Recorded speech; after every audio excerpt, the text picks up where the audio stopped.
Hello and welcome to a Z.E.D video on zombie defense, or defending yourself from a zombie.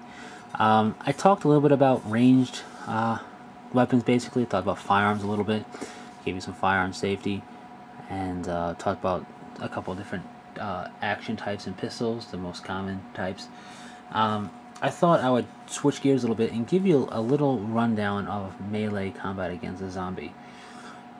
Basically the rules are the same. You have to get the zombie in the head, but the tools have changed. Instead of having the luxury of distance because of a firearm, for example, what you have is up close and personal, have to get it done quick, nitty-gritty type of situation. So what we're looking at here is a crowbar head. You may not be into archaic weaponry, so to speak. You may not collect swords or have an interest in swords or daggers, knives, axes, battle axes, whatever. And that's fine. One of the founders, a friend of mine, swears by a particular type of weapon like that, and makes good cases for it, but they may not be your style. Maybe you're not able to own one in your area. Maybe you don't have a way of getting it short of ordering it off the internet or a catalog. And whatever the case may be, this is a video on melee weapons that aren't weapons. Tools that can be used as improvised weapons, but they can last. They're not just a tool or an improvised weapon that will break after one or two uses, but it can be used in a sustained way, which is why you're looking at a crowbar. So let's give you a full look of the crowbar in case you don't know what one looks like. This is a crowbar, and the idea here is blunt force trauma. If you want something that's quick and easy to use, something that delivers blunt force trauma is the way to go. So you're thinking about baseball bats, hammers, especially bigger ones, maces if you want to go with more archaic weaponry, crowbar, tire iron, monkey wrench. That's blunt force trauma. Also, a lot of this comes with tools that can stand up to the job. Hammers, crowbars, monkey wrenches, tire irons, things of that nature. There are other tools that are more bladed and have some cutting force as well. And that would be things like axes, like a good log splitting axe, or a machete, which are also good items. Now, what makes these items good items? They're not specialized, unique, exotic type of things. They are things you can find in camping supply stores, sporting goods stores, and hardware stores. And because of that, they're usually a bit cheaper than going for a little bit more of exotic type of sword or something that's meant purely to be like a weapon like a sword. They tend to be more expensive. Crowbars don't really tend to be that expensive. Neither do monkey wrenches, tire irons. Baseball bats can be, but you get a nice, good, cheap, sturdy one. Axes and machetes usually won't run you the cost of a very well-made sword. And that's good. And now look at this thing. This thing is pretty substantial, this crowbar.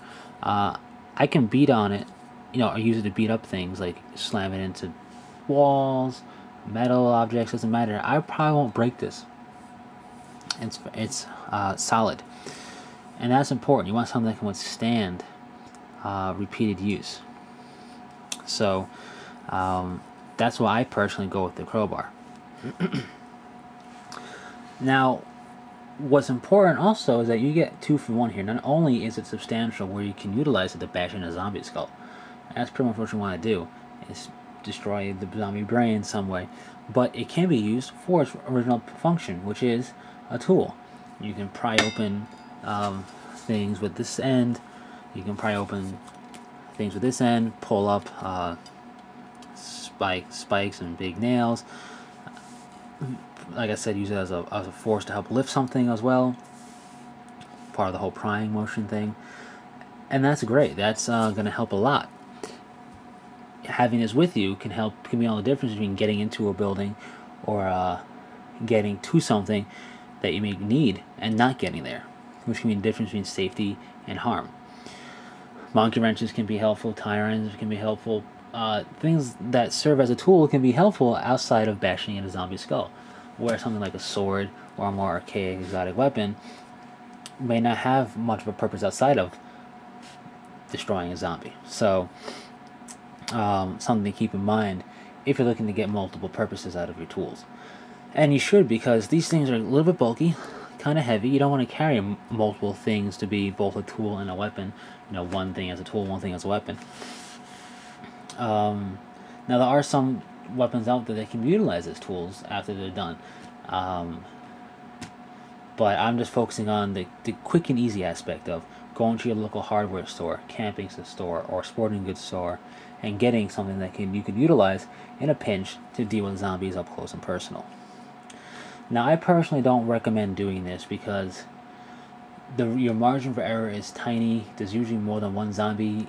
Even if you're dealing with one zombie right now, let's say, there could be a zombie around the corner, a zombie coming up behind you that you're too focused on dealing with the one in front of you may not even be aware of. So I personally don't recommend melee combat with zombies. I try to avoid it as much as possible. Sometimes certain things are unavoidable. So you just have to go for it. And having your best chance means you have to have some of the best tools and just some know-how to come with it. So that's why I recommend the crowbar personally. But find any tool that you could use outside of just bashing a zombie skull for. Make sure it's not a motorized tool. That just makes more noise. And the big thing about these is that they don't really generate noise, aside from the clunk and the crack of smashing you into a zombie skull. It's really going to minimize the noise, and that's important, because that can be a difference between getting out of that building or getting into a specific area without being seen by the other zombies. So what else is there? One thing, especially with blunt force trauma weapons, is there's a lot of follow-through. When you swing, you're not going to pull your punches. You're going to swing all the way through. And that's great. That's where you're going to generate your power, and that's how you're going to really lay that zombie out.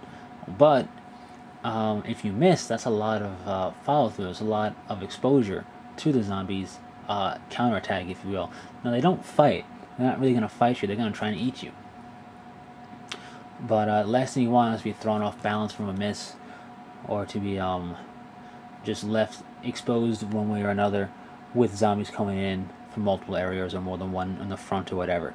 So I would suggest, if you do have a crowbar or something, a bat, whatever, take some swings at a small target. Get used to the feel of swinging it, how it feels to swing of the follow through, how it feels to miss, and how it is to judge distance and get a hit on something like a zombie's head. Again, this is for zombie survival. I'm not talking about zombie hunting. That'll be its own video. Not so much how to zombie hunt, but the difference between the two. But I'll make it clear that we're talking about surviving.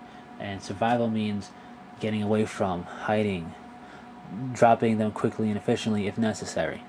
So that's why I want to talk about tools that can be utilized as an improvised weapon but won't break. Like I said, look at this crowbar. I probably can't break it by swinging it into stuff. Sledgehammers, as long as they're made a good brand, if you will, they shouldn't break either. Baseball bats can break, but get metal ones, even if they not dull, that's the wrong word, even if they dent, there we go, a little bit, they should still be useful, more so than, let's say, a beer bottle, for example. Yeah, that can be an improvised weapon. Yeah, they can do lots of damage to a head when you hit it, possibly drop something in one hit, but it's useless after that, pretty much. And one other thing to remember is, with blunt force trauma, even if you don't burst open the skull like an egg, and I don't want to make it graphic, but just to give you an example, just because you don't see blood and brain matter doesn't mean you didn't do the job.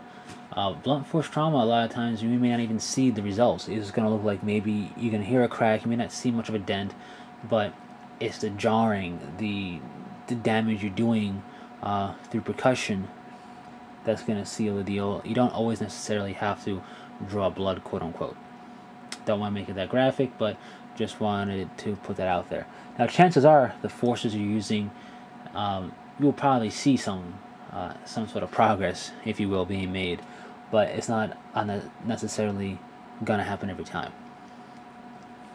Anyway, that's it for this. Just want to talk about the whole other side of the coin of combat, from range to a close quarters / melee.